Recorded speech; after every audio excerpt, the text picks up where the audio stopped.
Hello students, कैसे हैं आप लोग। This is your very own doctor Anshuman Agarwal once again. I hope सभी स्वस्थ हो, मस्त हो, घर पर हो, सेफ हो, लेकिन मेहनत में किसी तरह की कोई कमी नहीं आने दे रहे हो। लगातार अपने टारगेट की तरफ ईमानदारी से मेहनत करते हुए आगे बढ़ रहे हो बच्चों। क्यों? क्योंकि मैं हमेशा कहता हूं बच्चों की मेहनत का कोई सब्स्टिट्यूट नहीं होता। जो लगातार मेहनत करेगा डेफिनेटली अपने टारगेट को अचीव करेगा।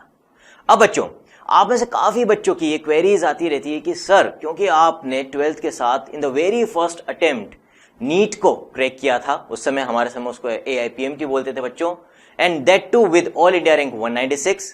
और बच्चों उस समय स्टेट PMT भी होती थी, RPMT, उसमें 46th रैंक अचीव करी थी in the entire state of Rajasthan बच्चों। तो सर ऐसे क्या स्ट्रेटेजी आपने फॉलो करी थी जिसको हम भी फॉलो करके फर्स्ट अटेम्प्ट में अपने कॉम्पिटिटिव एग्जाम को क्रैक कर सकते हैं? तो बच्चों, मैं हमेशा से अपने कई वीडियोस में बोलता रहा हूं कि स्कूल के बोर्ड्स के जो कन्वेंशनल टिपिकल सब्जेक्टिव एग्जाम्स होते हैं और जो कॉम्पिटिटिव एग्जाम्स होते हैं जिनमें यूजुअली ऑब्जेक्टिव पेपर आता है, दोनों एंटायरली डिफरेंट वर्ल्ड्स हैं बच्चों। जो कॉम्पिटिटिव एग्जाम्स है उनको क्रैक करना अपने आप में एक आर्ट है। अब बच्चों, ये जो कॉम्पिटिटिव एग्जाम्स है इनको क्रैक करने के लिए बहुत सारे फैक्टर्स चाहिए होते हैं। एक प्रॉपर स्ट्रेटेजी, एक प्रॉपर प्लानिंग, एक विजन चाहिए होता है बच्चों, दूर की सोच चाहिए होती है। आपको पहले से सोचना पड़ता है कि मेरे को किस डायरेक्शन में जाना है। कितनी जल्दी आप सोचते हो इस पे डिपेंड करता है आपकी प्रेजेंस ऑफ माइंड, आपका कॉमन सेंस, बहुत सारे फैक्टर्स, कंसिस्टेंसी, कामनेस, कंपोजनेस, आपका सेल्फ कॉन्फिडेंस, मल्टीपल फैक्टर्स का जब एक प्रॉपर कॉम्बिनेशन होता है ना बच्चों, तब जाके आप एक अटेम्प्ट में एक अच्छी रैंक के साथ कॉम्पिटिटिव एग्जाम को, चाहे वो नीट हो बच्चों, चाहे वो JEE हो, क्रैक कर पाते हो। अब आज के वीडियो में बच्चों मैं उस फैक्टर की बात करूंगा जो सबसे बड़ा रोल प्ले करता है इन cracking these competitive exams in the very first attempt. और वो फैक्टर क्या है बच्चों? डॉक्टर्स डे के दिन मैंने एक वीडियो रिलीज करा था बच्चों, जिसमें मैंने अपने स्कूल से लेकर MD तक की जर्नी आपको ब्रीफली बताई थी। और उस वीडियो के कमेंट सेक्शन में भी आप में से कई बच्चों ने कहा था कि सर, हमें हमारी प्रिपरेशन कब स्टार्ट करनी चाहिए, पूछा था। और बच्चों, एक्चुअली यही सबसे बड़ा फैक्टर होता है किसी भी कॉम्पिटिटिव एग्जाम में सक्सेस के चांसेस को बढ़ाने वाला, कि आप अपनी प्रिपरेशन को कब स्टार्ट करते हैं। डॉक्टर्स डे के दिन जो मेरा वीडियो रिलीज हुआ था बच्चों, उसमें आपने एक चीज यदि नोटिस की हो तो मैंने आपको बोला था कि मेरे मन के अंदर डॉक्टर बनने का ख्याल पहली बार 6th में आया था और 9th तक आते आते मैंने एक सीरियस प्रिपरेशन स्टार्ट कर दी थी। जबकि उस वक्त हमारे समय में 9th क्लास 10th क्लास की तो छोड़ो, 11th और 12th क्लास में भी अच्छी कोचिंग्स नहीं थी for the preparation of NEET. और वो एक बहुत बड़ा फैक्टर रहा। मैंने बच्चों 9th क्लास तक आते आते बिल्कुल अपने मन के अंदर ये पक्का कर लिया था कि मेरे को नीट क्रैक करना ही करना है, और वो भी 12th के साथ करना है। मैंने आपको बताया था बच्चों, हमारी एक बिजनेस फैमिली रही है और मेरे पापा की इच्छा थी कि मैं बिजनेस करूं। मैंने पापा से सिर्फ एक चांस मांगा था कि पापा, मैं 12th के साथ सिर्फ एक बार नीट दूंगा, यदि उसमें क्रैक कर पाया तो ठीक है, नहीं तो मैं अगले दिन से दुकान पर बैठना स्टार्ट कर दूंगा, आपका बिजनेस संभाल लूंगा।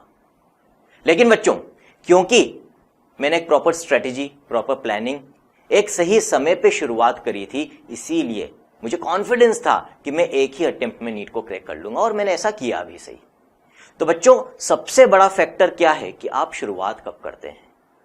तो वो बच्चे जो अभी 9th में हैं या 10th में हैं, उनके लिए बच्चों ये वीडियो बहुत इंपॉर्टेंट है, इसको आखिर तक देखें।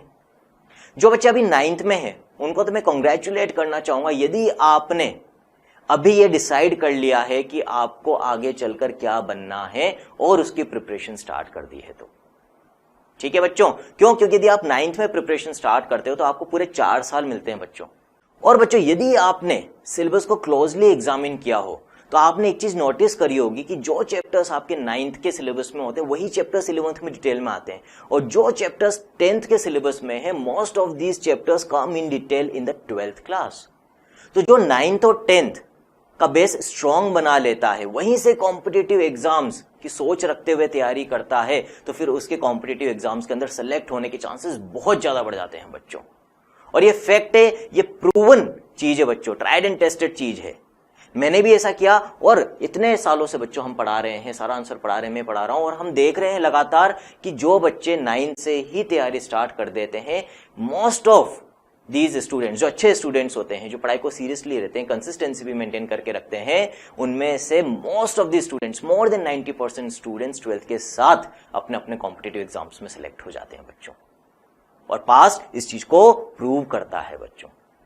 तो इसीलिए मैं कह रहा हूं कि जो 9th में बच्चे हैं और जिन्होंने डिसाइड कर लिया है कि हमें कौन सा कंपटीशन देना है, क्या बनना है, तो आज ही अपनी सीरियस प्रिपरेशन स्टार्ट कर दें, डेफिनेटली आपका सिलेक्शन हो जाएगा बच्चों। और जो बच्चे 10th में हैं अभी, उनके लिए भी मैं ये कहूंगा कि अभी देरी नहीं हुई है, ठीक है। क्यों? क्योंकि ज्यादातर बच्चे तो 11th में आने के बाद भी सीरियस नहीं होते, 12th पास कर लेते तब जाके कईयों को तो होश आता है कि हाँ कि हमें क्या करना है भाई, तब सोचते हैं वो। और कई जो 11th में आके सब्जेक्ट तो ले लेते हैं, लेकिन 11th पूरी ऐशो आराम में निकाल देते हैं, सीरियसली पढ़ाई नहीं करते हैं। 12th में जाके उनको प्रेशर फील होता है कि हाँ हमने तो कुछ किया नहीं है, हमें एग्जाम को क्रैक करना है, अब क्या करें। तो बच्चों, यदि आप अभी 10th में आए हो और आज से भी आप अपनी सीरियस प्रिपरेशन स्टार्ट कर दोगे, तो भी आप 90% बच्चों से तो आगे हो जाओगे, आप फर्स्ट 10% में आ जाओगे, जिनके सक्सेस के चांसेस, जिनके कॉम्पिटिटिव एग्जाम को क्रैक करने के चांसेस ज्यादा होंगे। क्यों? क्योंकि 90% बच्चे तो अभी भी यही करते हैं कि 11th में आने के बाद डिसाइड करते हैं, जब 10th बोर्ड का रिजल्ट आ जाता है तब सोचते हैं कि क्या सब्जेक्ट लेना है। तो आप उनसे तो काफी आगे निकल जाओगे ना बच्चों। तो आज के वीडियो को यदि मैं कंक्लूड करूं बच्चों, तो सार यही है कि जो जितनी अर्ली स्टार्ट करेगा, अब अर्ली स्टार्ट का ये मतलब नहीं है कि जो पेरेंट्स अभी मेरे को सुन रहे हैं वो अपने बच्चे को जो अभी फर्स्ट और सेकंड क्लास में फिजिक्स के न्यूमेरिकल्स कराने लग जाएं। अर्ली स्टार्ट का मतलब है कि 8th और 9th क्लास, इस समय के सिनेरियो में जहां पर कंपटीशन बहुत ज्यादा बढ़ चुका है, कट ऑफ्स बहुत ज्यादा जाती है, सबसे बेस्ट टाइम होता है कॉम्पिटिटिव एग्जाम्स की प्रिपरेशन को स्टार्ट करने के लिए।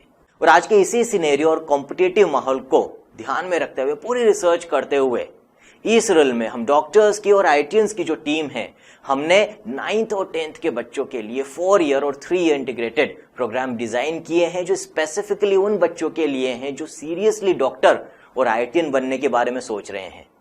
और इस तरह से प्लान किए हैं कि स्मूथली उनकी 9th to 12th की जर्नी भी कंप्लीट हो, along with cracking their respective exam, चाहे वो नीट हो चाहे आईआईटी हो, along with their 12th class. तो बच्चों, मैंने जैसा शुरुआत में भी बोला था कि मेहनत का कोई सब्स्टिट्यूट नहीं है, तो 9th से ही सबसे पहले तो डिसीजन लें कि आपको क्या करना है, और फिर अगले 4 साल के लिए, और जो बच्चे 10th में अगले 3 साल के लिए ईमानदारी से मेहनत में लग जाएं, फोकस्ड रहें अपने टारगेट की तरफ। कोई ऐसी ताकत नहीं है दुनिया में जो आपको हरा सकेगी। डेफिनेटली आप सेलेक्ट होंगे, एक बेहतर डॉक्टर और एक बेहतर आईटीएन बन के ही बाहर निकलेंगे। All the best from the entire team of इसरल। Good bye.